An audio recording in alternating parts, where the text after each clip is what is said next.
حضرت بابا فرید الدین مسعود گنج شکر بابا صاحب رحمۃ اللہ علیہ فرماتے ہیں کہ ایک نیک نوجوان تھا، دن کو روزہ رکھتا، رات کو نماز پڑھتا، پر اللہ سے ڈرتا پھر بھی بہت ہی زیادہ تھا، بڑا ہی ڈرتا تھا۔ موت کا وقت آیا تو ماں ہی تھی بس اس کی، تو ماں سے کہنے لگا اماں تو میری ماں ہے، میرے ساتھ 3 وعدے تو کر۔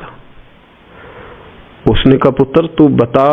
آخری ہجکی لے رہا ہے اور اس غریبنی ماں سے تو وعدہ لے رہا ہے، بتا کیا وعدہ ہے؟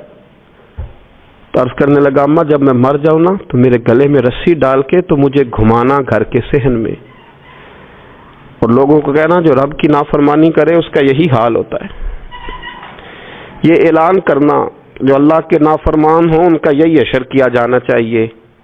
اور اماں پھر دوسرا وعدہ کر، میرا رات کو جنازہ اٹھایا جائے، میں نہیں چاہتا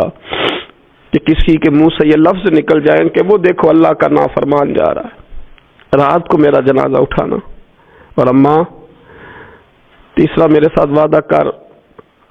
کہ لوگ مجھے دفن کر کے آ جائیں گے تو میری قبر پہ چلی جائے گی، عمل میرے پاس کوئی نہیں، پر مجھے لگتا ہے ماں کے قدموں کی برکت سے عرش کا مالک بھی رحم فرمائے گا۔ اماں تو وعدہ کر،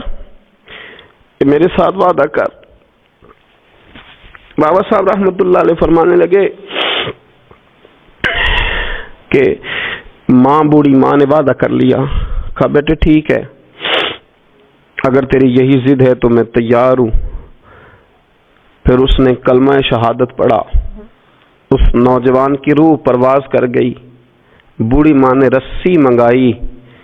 تو ولی من خاف مقام ربہ جنتان، جو ڈر جائے،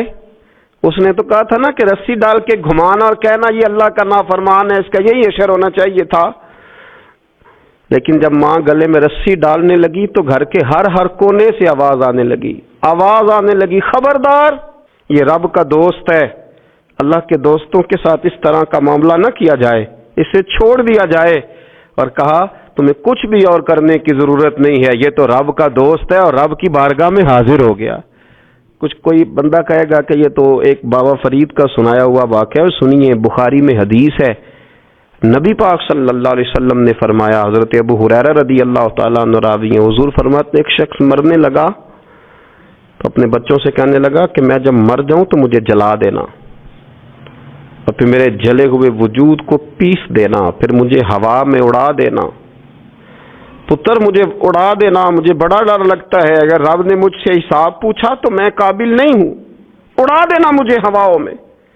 اگر اس نے مجھ سے عذاب لیا تو حساب لیا تو بڑا سخت حساب لے گا۔ حضور فرماتے ہیں، بخاری میں موجود ہے،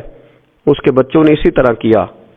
اس کے مرنے کے بعد اسے جلایا، ہوا میں اڑا دیا۔ اللہ کے محبوب فرماتے ہیں رب کریم نے حکم دیا زمین کو کہ اس کے ذرات کو جمع کرو، زمین نے ذرے جمع کیے، خدا نے حکم دیا تو اس کا وجود پھر سے اسی شکل میں آیا، تو رب کریم نے فرمایا یہ جو تو نے وصیت کی تو کیوں کی؟ اللہ جانتا ہے کہ نہیں جانتا؟ یہ کی تو کیوں کی؟ تو رو پڑا، کہنے لگا اللہ میرے اندر تو طاقت نہیں تھی تیرے سامنے کھڑا ہو کے حساب دے سکوں، تجھے منانے کے لیے تیرے خوف سے ڈر گیا، میں ڈر گیا۔ اگرچہ ہمارے بزرگوں نے لکھا ہے کہ آج یہ وصیت کرنا، اس رنگ میں یہ طرز اختیار کرنا درست نہیں، لیکن آپ غور فرمائیے کہ نبی پاک علیہ السلام فرماتے ہیں جب اس نے کہا نا اللہ تجھ سے ڈر کے یہ کیا، تو رب کریم نے فرمایا جا پھر میں نے تیری مغفرت کر دی، کیونکہ اللہ کو پتا تھا یہ دل سے بات کر رہا ہے۔